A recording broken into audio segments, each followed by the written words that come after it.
Kak Anissa, Baik. lihat apa isi pertanyaannya. Baik, Pertahanan pertanyaan. huruf C ya. Ya, pertanyaan untuk calon presiden nomor urut 1, Bapak Anies Baswedan.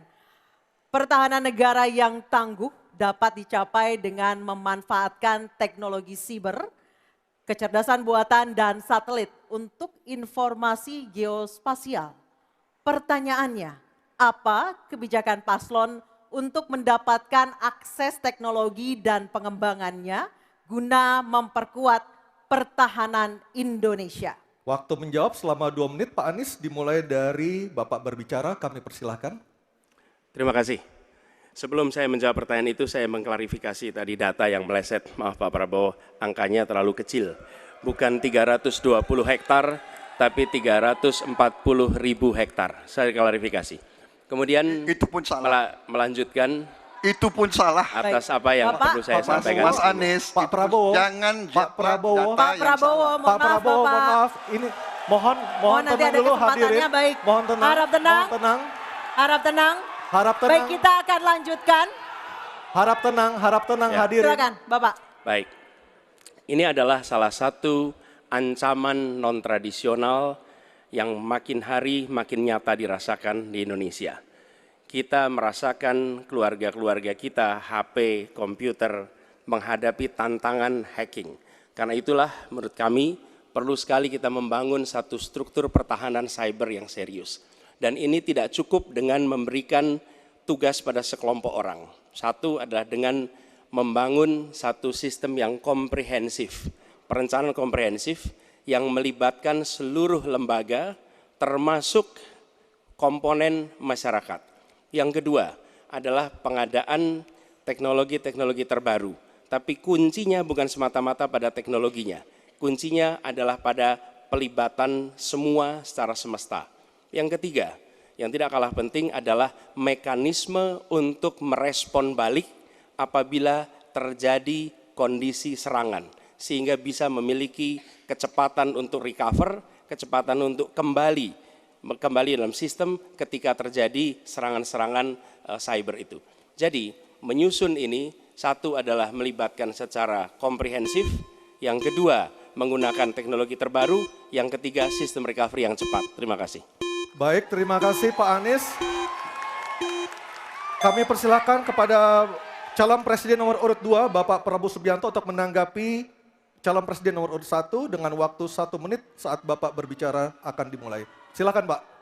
Iya, sekali lagi ya saya berpandangan Pak Anies juga terlalu teoritis, semuanya bagus, indah, tetapi yang nyata tentang masalah AI, cyber, teknologi tinggi dan sebagainya adalah sumber daya manusianya, awaknya.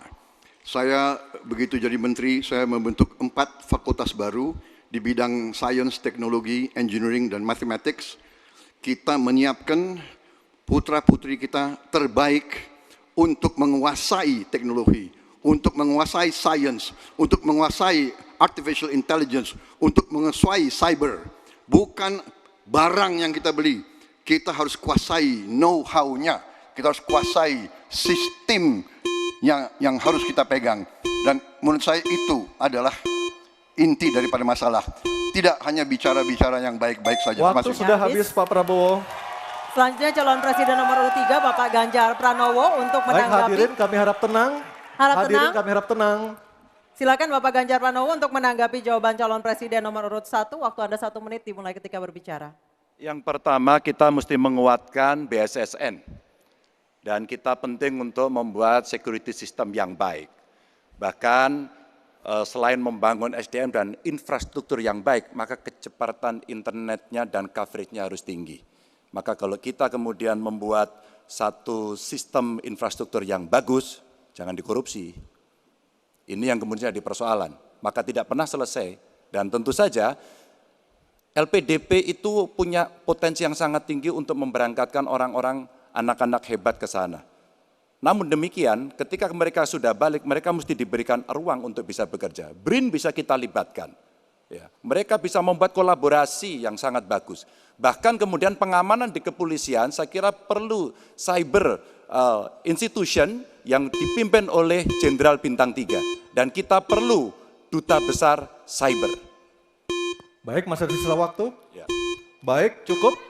Dan sekarang Harap tenang. hadirin harap tenang, kita berikan kesempatan kepada 3 orang capres kita untuk berbicara. Kami persilakan pada Pak Anies untuk menanggapi 2 capres sebelumnya. Silakan Pak Anies, waktu Ya. 1 menit. Memang benar, membangun sistem itu salah satunya. Satu adalah perangkat lunak, satu adalah perangkat kerasnya. Dan itu salah satunya adalah seperti disampaikan terkait dengan sumber daya manusia. Persoalannya, kalau tadi disebut ada yang teoritis, ada yang kedua tidak dilaksanakan. Jadi selama 5 tahun ini, apa yang dikerjakan dalam mempertahankan sistem cyber kita? Mohon tenang. Justru di situ letak problemnya. Jadi ketika anggaran yang begitu besar dialokasikan justru bukan untuk mempertahankan yang hari ini menjadi serangan paling modern yang terjadi. Ini adalah ancaman yang paling nyata dan dirasakan di seluruh keluarga, bukan hanya di sektor pemerintahan.